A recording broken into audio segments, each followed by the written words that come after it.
Welcome to our channel. And welcome sa atong mga new viewers ug ayaw mo kalimot sa pag-subscribe sa atong YouTube channel sa Radyo Drama Bisaya. O click na lang pud mo sa notification bell below aron ma-notify mo sa atong mga bagong uploads. And daghang salamat sa pagpadayon ninyong pagsuporta o pagpadayong pagpaminaw sa atong mga nagkadaiyang Drama Bisaya. Maong just chill and relax and enjoy the drama. Gipapaniud to ni Chito ang mga bata ni Wilma ug si Aling. Ug diyang yatod niya kay ang mga bata, nakita ni Glina ang ilang sakinan nga misud sa gate sa subdivision. Gibati og kabalaka si Aling. Mihangyo kini nga manaog na lang sila ug ang mga bata. Nasabtan sa ni Chito ang iyang gibati, ang gibati nini ni Yaya.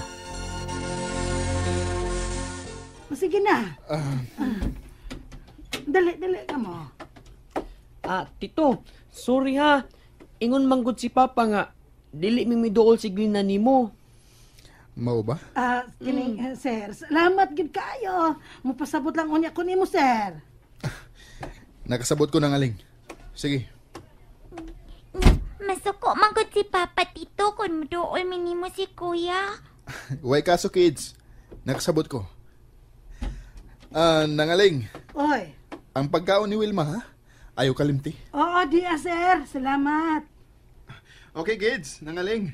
Ato na ko, ha? Bye, kids. Bye, Tito. Bye, Tito. Sige na mo.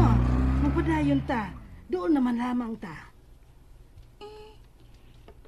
Naanalagi si Papa, Kuya.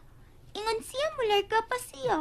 Magdali tayaya. Glina, naan na ron si Papa sa ato. Dong Lindon, Glina. Ihatod ta lang mo, ha?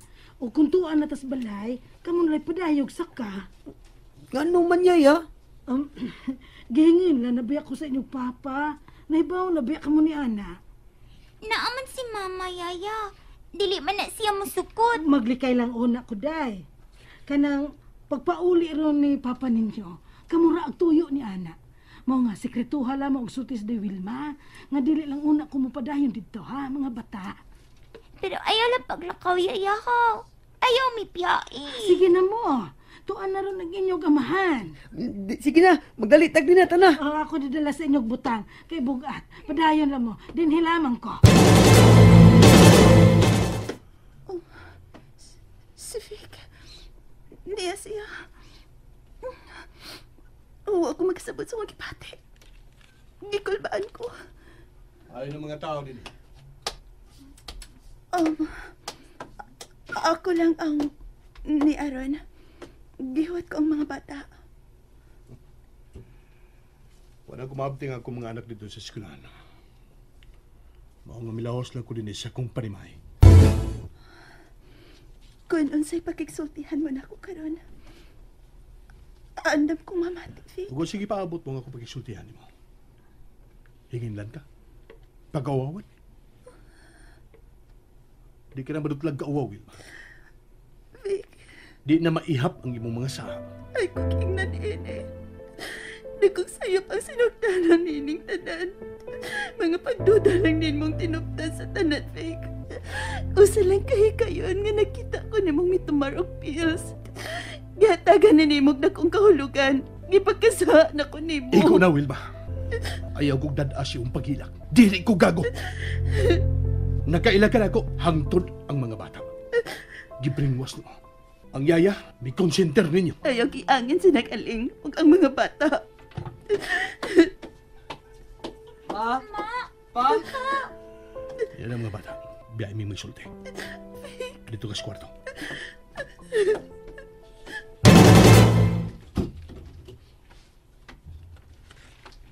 Pa? Kita mi si Kuya pagsud sa auto pa. Kamu ang tuyo na ko dito sa eskwelahan kanina. Pero wala mo dito. O ganun karon lang mo. Dugay mi nakasakay pa. Nag-jake pa man mi. O Todd, sorry nga di anak ko ang sakinan. Magamit ko magugay ni alas kong trabaho. O ibilin ko naman na dito sa opisina ang auto. Ani na ron ka sa ato pa? Muugikan ko ugma. O madugay-dugay ko dito sa laing nasod. Pero inibalik ko, anin ako din isbay. Tinuod pa? O Lindon. Yehey! Nasa kwarto. Nagkasulti na kami si mama ninyo. Wa ka na masuko ni mama pa?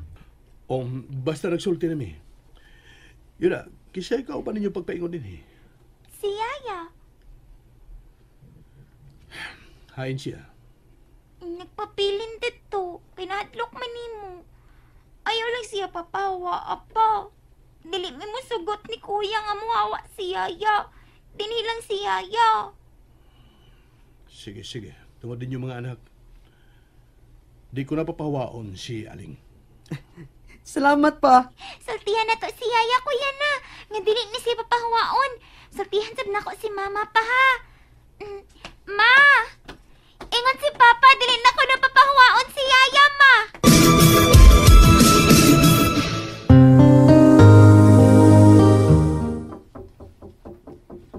Ma, aplihi ko, pe.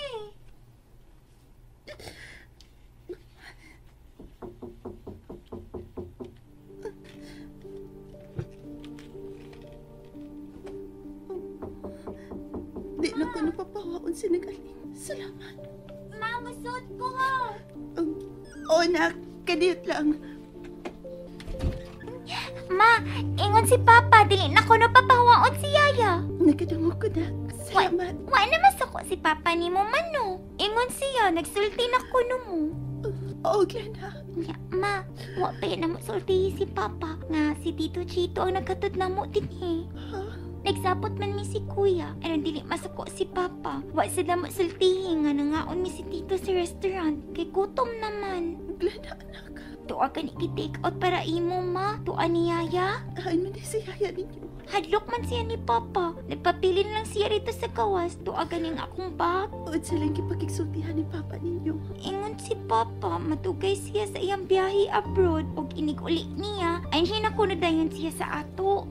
Tinuod ka. Anhin na siya din. Okay, ato na ko, Lindon.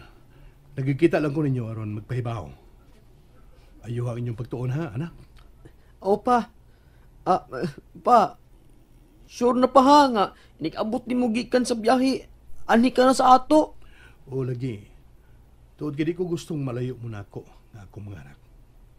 O sige, ato na ko. Sultihing mangod mo. Pagsulti mo kusab ni mama pa ha. Di na kinahanglan, nagsulti na mi. Pag binutan mo ha. Yes pa. Malipay na mi kay ani naman ka sa ato. Ayaw-ayaw sa biyahe pa ha. Amping pa. Ma! Ando na si Papa! Wilma! Day! Diyan ako nang. Day! Gipauna mo lang mga bata din eh. Sorry na. Ay, gituyo na ako. Nga punahon sila, Day. Kay lisod na kun makakita si Silbek na ako. Dili ka na niya papawaon nang. Tumas mga bata. Ha? Mo nagisulti sa mga anak ko. Ug nalipay in town sila. Nagisulti sila kang fake. Oh, kinasing-kasing kahiya iyang pagpugong nako, Day. Ginganan ko niya o konsentidor. Gisakitan baya ko. Nagaling. Ang iyang tuyo pag-anhi din niya. Ang mga bata ra. Ug diyang ako rin ipili din niya pag-abot niya. Mura ko laing tao ngayang kikatupang nang. Ha? Oh, ganun, Day. Pano siya sa kasuko. Magpasakit og sulti na ako nang. Ay, gitagaan ko na. O siya lang mahitabo sa inyo hang panag-atubang, Day Wilma. Tungod na kasi ang pagtuo nga nakahimo ka og dakong sala niya. Adto ta sa kwarto ni mo magsulti ng aling. Hindi ko gusto magkadungog ang mga bata. Day, pero kadiyot lamang. Di ay gitik out ng pagkaon para imo kine. Si Sir Chito ang nag-order ine. Kaon mo na. O, ko'y kanan nang. Ibilin lang nas mga bata. Busog kay mga bata, Day. Hasta pud gani ko. Ay, espesyal tong mga gi-order ni Sir Chito mga pagkaon. Sobra ka maigtawo si Sir Chito, Day, no? Talagsaon ka ayo og pagka mo igtawo. Kaswerte sa babaye nga iyang mapangasawa, Day Wilma. No, unsa Day Wilma, no? And there you have it, everyone. Stay tuned sa atong next episode. Bye!